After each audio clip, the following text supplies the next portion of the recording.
देखिए हर खबर यहीं पर। सब्सक्राइब कीजिए TV9 भारतवर्ष। नमस्कार, TV9 भारतवर्ष के डिजिटल प्लेटफॉर्म पर आपका स्वागत है। मैं हूं शिवेंद्र। भारतीय टीम के ऑलराउंडर हार्दिक पांड्या ने कहा है कि अब वो कॉफी से तौबा करते हैं और पीते हैं ग्रीन टी। ये बात उन्होंने एक सोशल मीडिया चैट के दौरान विकेटकीपर बल्लेबाज दिनेश कार्तिक से हल्के फुल्के अंदाज में कही। उन्होंने कहा कि वो दावा करते हैं कि कॉफी की बड़ी से बड़ी शॉप पर कॉफी इतनी महंगी नहीं पड़ेगी जितनी महंगी कॉफी उन्हें पड़ चुकी है। आपको याद आ गया होगा, दरअसल ये मामला क्या है। ये मामला है पिछले साल एक टीवी शो का, जिसमें हार्दिक पांड्या और केएल राहुल गए थे और निर्माता निर्देशक करण जौहर का वो शो था। उस शो पे कॉफी पीने के दौरान एक ऐसा बयान महिलाओं को लेकर हार्दिक पांड्या ने दिया था जो बहुत विवादित था और महिलाओं के लिए बहुत अपमानजनक था।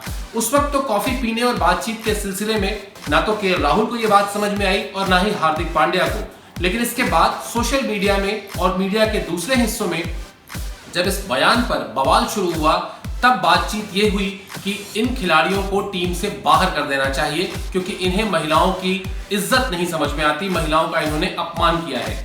बात जब बहुत ज्यादा बढ़ गई तो विराट कोहली तक ने कहा कि इस तरह के बेवजह के और इस तरह के अपमानजनक बयान की कोई जरूरत नहीं थी। फिर बीसीसीआई ने इस मामले में इंटरवीन किया। बीसीसीआई ने इन खिलाड़ियों को बीच दौरे से वापस बुलाया और इन्हें कर दिया सस्पेंड। हालांकि दोनों ही खिलाड़ी भारतीय टीम की जरूरत थे और इसलिए विराट कोहली चाहते थे कि ये जल्दी से जल्दी भारतीय टीम में वापस लौटे और ये दोनों खिलाड़ी भारतीय टीम में वापस लौटे भी। हार्दिक पांड्या के इस बयान के बारे में और आगे बात करें उससे पहले आपको उनके रिकॉर्ड्स भी बता देते हैं। हार्दिक पांड्या ने अभी तक 11 टेस्ट मैच खेले हैं जिसमें उनके 532 रन हैं। 45 वनडे मैच उन्होंने खेले हैं जिसमें उन्होंने 757 रन बनाए हैं और इसके अलावा 38 T20 मैच में उन्होंने 296 रन बनाए हैं। खास बात यह है कि वो एक ऐसे ऑलराउंडर हैं जो तेज गेंदबाजी के साथ साथ बेखौफ होकर बल्लेबाजी करते हैं।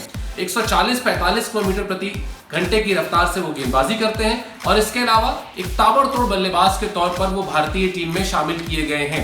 ऐसा कहा जा रहा था जब वो भारतीय टीम में आए थे उसके कुछ ही दिनों बाद कि अब कपिल देव के बाद कोई उस दर्जे का ऑलराउंडर भारतीय टीम को मिला है। हालांकि ये बयान भी बहुत जल्दबाजी में दिया गया था क्योंकि अभी हार्दिक पांड्या को कपिल देव बनने के लिए बहुत लंबा सफर तय करना है।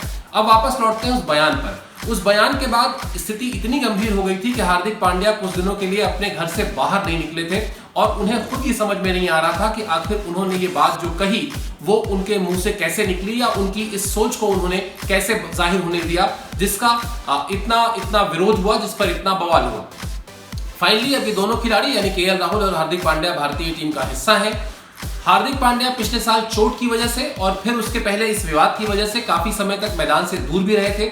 अब वो फिट हैं, लेकिन अब कोरोना की वजह से क्रिकेट के खेल पर बल्कि खेलों की दुनिया पर ही ब्रेक लगा हुआ है और हर कोई ये इंतजार कर रहा है कि जल्दी से जल्दी क्रिकेट का सीजन फिर से शुरू हो, क्रिकेट का एक्शन फिर से शुरू हो और उसके बाद हार्दिक पांड्या मैदान में उतरे। लेकिन जैसा मैंने कहा कि दूध का जला छाछ भी फूंक फूंक कर पीता है, तो उन्होंने बहुत ही जैसा मैंने शुरू में कहा कि हल्के फुल्के अंदाज में कहा कि कॉफी से तौबा तौबा। अड़ी सोमवार से शुक्रवार शाम 6 बजे सिर्फ TV9 भारतवर्ष पर।